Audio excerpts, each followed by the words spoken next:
Good afternoon, everyone. Welcome to the studios of Grafton Community Television here at 26 Providence Road. This is Meet the Candidate. I'm Bob Totoma. My guest this afternoon is Jack Kelley, who's running for re-election to the Grafton Housing Authority. Hi again. Hello. Twice in 1 week. I know. Of course, we were here last night for the candidates forum. So running for Housing Authority, and as we were chatting before Bill went go on the camera, you're on one of the lesser-known committees. Yeah. And what does the Housing Authority do for all of those people out there who don't know? So the Housing Authority's charge is actually pretty simple. Every municipality in the entire state has a housing authority that oversees our public housing. And it is all for low-income seniors, disabled individuals, and families. So each town, therefore, has to have an elected board. But the unique part is while we're elected by the town as a whole, we are only truly beholden to those tenants of those 170 units and to the state officials who overlook our budget and our spendings and stuff. So as board members, we oversee all of our properties, we oversee our employees, and we make sure that everything tenant relations-wise is being handled smoothly. We have no tenant relations. We are meant to be a strictly business-oriented board, but I feel that we've been able to go quite above and beyond. The person who encouraged me to first run was Jim Gallagher, and since his passing, we've instituted the Jim Gallagher Rental Assistance Fund. Since then, we have not had a single family or individual turned away because of lack of first month's payment. We have been able to eradicate so many vacancies because of that fund, and we also have, an incredible board of volunteers who have been with us for so long, an incredible tenant representative. And the other really strange thing is one of our members is appointed directly by the governor, though I believe they were appointed by Governor Patrick and have never since had their appointment changed. So the more you peel it back, the stranger and stranger it becomes. So I like to just state the top level. We got 170 units here in Grafton, and it's our job to overlook them. There are employees who maintain the properties. Yes. They work for the state? Yes. So we have an executive director named Amanda, and she is the greatest. I would put her up against any municipal employee there is. Former clerk in Grafton Candy is with us now. We also have 2 maintenance employees, and we really should have a third. Each of them are responsible for approximately 85 properties. If we had 2 more units, we would be eligible for a third maintenance employee. So those 2 are stretched extremely thin, and they do a fantastic job with what they have. They collaborate with the DPW, other housing authorities to help get all the work that we need done, turning over apartments when there's vacancies. A lot of people have lived there for so long, and we've only got 2 guys to go in there and flip them on top of all their other maintenance responsibilities. So it's 4 employees, for the oversight of everything, and we also have Department of Mental Health properties that we oversee on top of our core units. So those 4, while being stretched extremely thin, do a fantastic job. So I'm looking for housing. Where do I apply? You would go on to the general mass housing website, and there is a master list. It takes quite long. We're looking at 2 to 3 years. We just recently, and this, it's a small move forward, but it's not a, grand achievement. We previously had the emergency wait list longer than the standard wait list. And this isn't an emergency wait list. You just click a button and you're on it. You have to prove this hardship, and that list was longer than our standard waiting list. So it is a long and arduous process. My advice always to someone looking to get on the wait list is contact your local senior center or contact your housing authority directly so that you can get assistance in doing so, because it's a difficult process. You're competing with so many unfortunate people in this state struggling with the cost of housing, and unfortunately, the vast majority of our tenants are seniors who just don't have anything left. They were left with nothing, widowers who, weren't able to save up during their lives, and they are now in this system, and thankfully we can help the ones we can help, but It's the state's prerogative that there should be no more building in a lot of these communities for low-income housing, and as someone who's been involved in town and state politics for a while, I understand the thesis behind that. But like you said, if you're a person looking for housing, even just giving a link to a website is like the paperwork that follows. I would strongly recommend reaching out to local resources that can help you best get on that list. So who tells me I'm accepted, or who gives me the call? You would get a call from whichever housing authority you got accepted to. They all work off of the same list, the same database. That used to not be the case. It used to be everyone had their own list, but in this recent executive turnover, we have gotten everything consolidated into one list, and that's helpful because everyone can monitor it.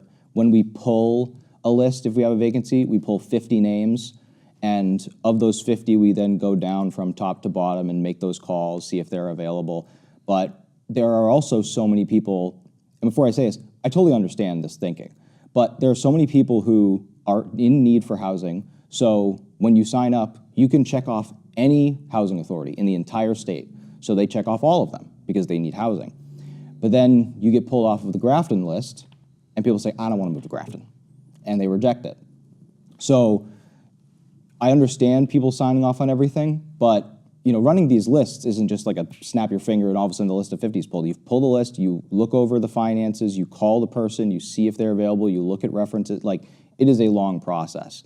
So once you finally do make it to the top, and after, as I said, after like 2 to 3 years sometimes, you're going to get a call from whichever housing authority you've been accepted into, and that begins a process, the moving in. We only ask first month's payment, and the only issues we really see there is families who are, spending every last penny they have to try and keep themselves together in the same place with a roof on top of their head.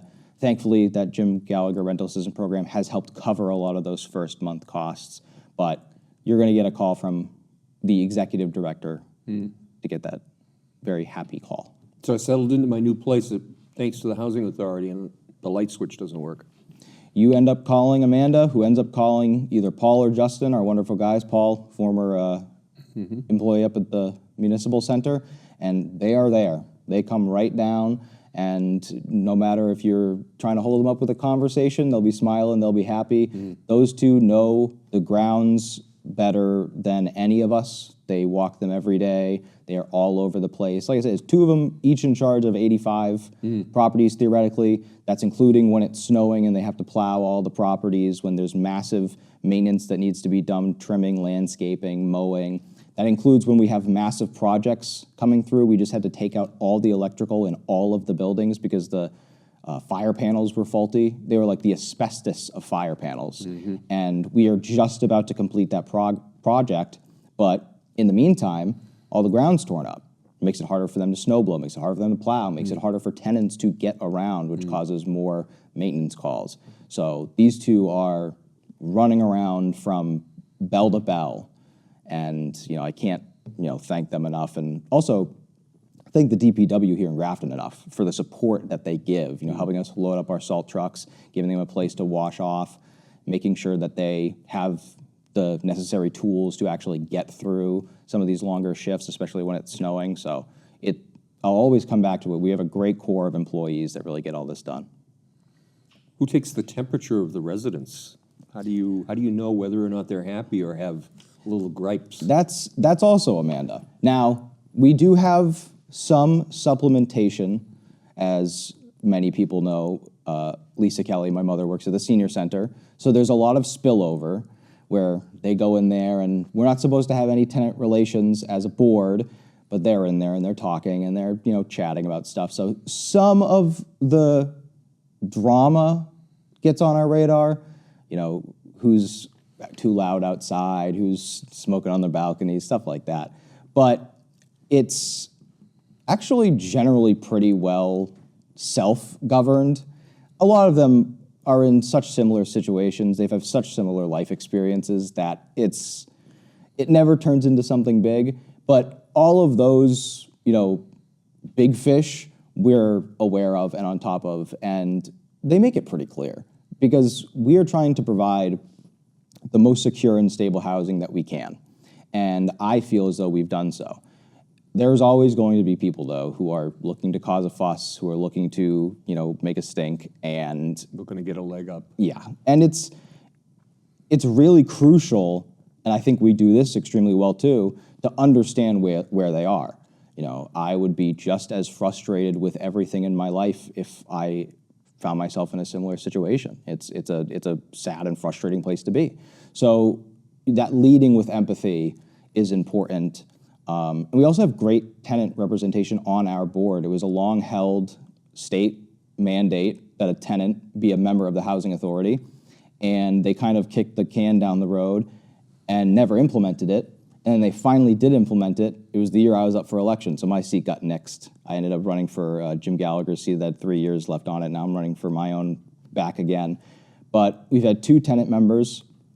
One of them served with us for a couple of years. He was a longtime senior center volunteer, also a veteran. He passed away, and we had a new person get appointed. But that's come with its own struggles because they are theoretically in charge of keeping the tenants represented, but we don't have a tenant board that is a separate thing. That's on them. That is their responsibility. So if they don't want to do that, they don't have to, but it makes our tenants' job much more difficult because they now feel beholden to all of the 170 units without getting any input.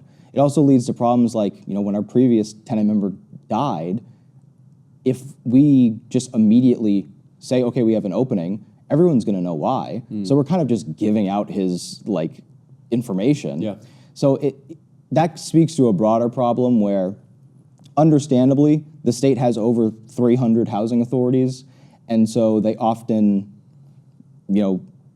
legislate with blunt objects because there are so many when much more nuanced tools are necessary. So that's another big part of being on the board is trying to make sure each and every individual housing authority's needs are met. Okay. You know which camera is yours. I'm going to let you talk to the folks at home. All right. Take it away. All right. Well, like we said, my name is Jack Kelley. I've been very proud to serve on the board for 9 years now. I look forward to serving 5 more because I'm unopposed. So you can't get rid of me that easy.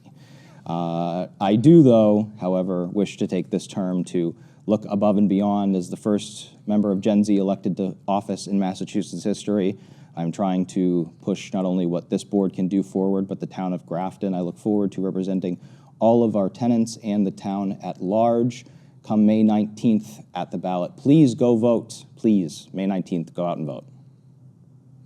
My guest in studio this afternoon has been Jack Kelley, who's running for re-election to the Grafton Housing Authority. Thanks for coming in. All right, thanks for having me. It was a good chat. On behalf of all the talented people that work here at Grafton Community Television, thank you for watching. I'm Bob DeToma.